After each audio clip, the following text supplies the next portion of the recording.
صلی اللہ علیہ یا رسول اللہ کی رحمت پر دھیان دینے والوں، یقیناً اللہ رحیم و کریم ہے، لیکن اس کی غیرت کا بھی تو خیال کرو، وہ غیور بھی تو ہے۔ جیسے صفت رحیمی اور کریمی میں کوئی اس کی مثال نہیں، ویسے اسے صفت غیوری میں بھی کوئی اس کی مثال نہیں ہو سکتی۔ سب سے زیادہ وہ غیرت مند ہے۔ قوم لوط پر جو پتھر برسے، کیا ان کی نسبتیں کم تھی؟ قوم عاد پر جو عذاب آیا، قوم سمود پر جو عذاب آیا، ان کی نسبتیں کم تھی؟ کیا نسبت تھی ان کی؟ قرآن ان کو کہتا ہے بنی اسرائیل۔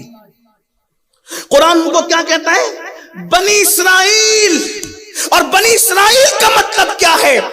یعقوب کی اولاد، حضرت یعقوب کے والد اسحاق، اسحاق کے والد ابراہیم، یہ ان کا شجرہ نسب ہے۔ اب غور کرنا، جن کا شجرہ نسب قرآن بیان کرے اور وہ انبیاء کی اولاد ہو اور وہ پاپ اور جرائم کرے، تو اللہ ان کو سور اور بندر بنا رہا ہے۔ اللہ ان کو ہواؤں کے ذریعے سے ہلاک کر رہا ہے۔ اللہ ان کو ہواؤں کے ذریعے سے تباہ کر رہا ہے۔ جن کو پانی میں غرق کیا گیا، جنہیں پانی میں ڈبایا گیا، جن پہ پتھر برسائے گئے، جن کو زلزلے میں دھسایا گیا، وہ کون لوگ تھے؟ وہ اولاد پیغمبر تھے، وہ بنی اسرائیل تھے، حضرت یعقوب کی اولاد میں سے تھے۔ اب مجھے بتاؤ میرے آقا صلی اللہ علیہ وآلہ وسلم کے دیوانوں، بلکہ اس سے ایک نازک اور بات سن لیں۔ بات آگے بڑھنے سے پہلے، یہ جو جرائم پر دلیر ہو کر جنت کی تمنا کر رہے ہیں، یہ جو راتوں کو آوارگی کر کے جنت کا خواب دیکھ رہے ہیں، یہ جو اپنے نفس کو بہکاوے کا شکار کر کے جنت کے باغوں کا خواب دیکھ رہے ہیں، ذرا خدا کی غیرت پر توجہ تو کریں۔ جب قوم لوط پر عذاب آیا، ان کے چند جرائم تھے۔ ایک تو مرد کے ساتھ بدی کرتا تھا، دوسرا یہ کہ وہ سیٹی بجاتے تھے، تیسرا وہ کہ وہ تالی بجاتے تھے، اور چوتھا یہ کہ وہ اپنے پیٹ کی گیس زور سے ہنسی مذاق میں خارج کرتے تھے۔ یہ ان کے جرائم تھے۔ اور آپ جانتے ہیں کہ قوم لوط پر جو عذاب آیا بدی کی بدکاری کی وجہ سے، کہ مرد کے ساتھ بدی کرے، آج وہ فعل بھی قوم مسلم میں موجود ہے، بالخصوص جوانوں میں۔ اور حدیث پاک میں آتا ہے زانیوں پر جو عذاب ہوگا اس سے بدترین عذاب مرد کے ساتھ بدکاری کرے تو ان کو ہوگا۔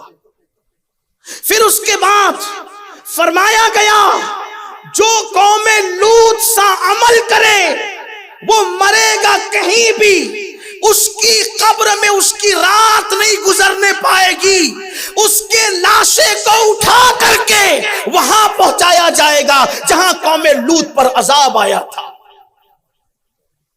لیکن میرا عنوان وہ نہیں، آپ کو بتانا یہ چاہتا ہوں کہ خداوند قدوس کی غیرت کا عالم کیا ہے، میرے اللہ کی غیرت کا عالم کیا ہے۔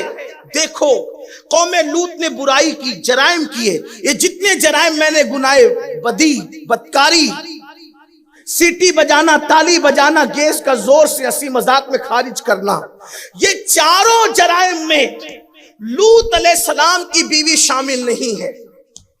اس لیے کہ ہم اہل سنت کا عقیدہ یہ ہے، اللہ کی حکمت بالغہ کی وجہ سے اگر کبھی کبھی نبی کی بیوی کافر ہو تو کافر ہو سکتی ہے، نبی کی بیوی کافر ہو سکتی ہے، لیکن نبی کی بیوی کبھی کیریکٹر لیس نہیں ہو سکتی، کبھی بدکار نہیں ہو سکتی۔ بہت سے انبیاء گزرے ہیں کہ جن کی بیویوں نے کلمہ نہیں پڑھا وہ مسلمان نہیں ہوئی، جیسے کہ حضرت نوح علیہ السلام کی بیوی۔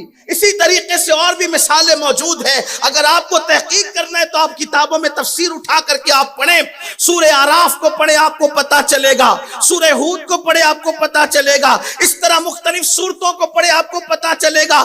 لیکن ہمارا عقیدہ کیا ہے؟ نبی کی بیوی کبھی کافر ہو سکتی ہے، اللہ کی حکمت بالغہ شامل ہے، لیکن نبی کی بیوی کبھی بدکار نہیں ہو سکتی۔ اس کی حکمت یہ ہے کہ کفر سب برا نہیں سمجھتے، کیونکہ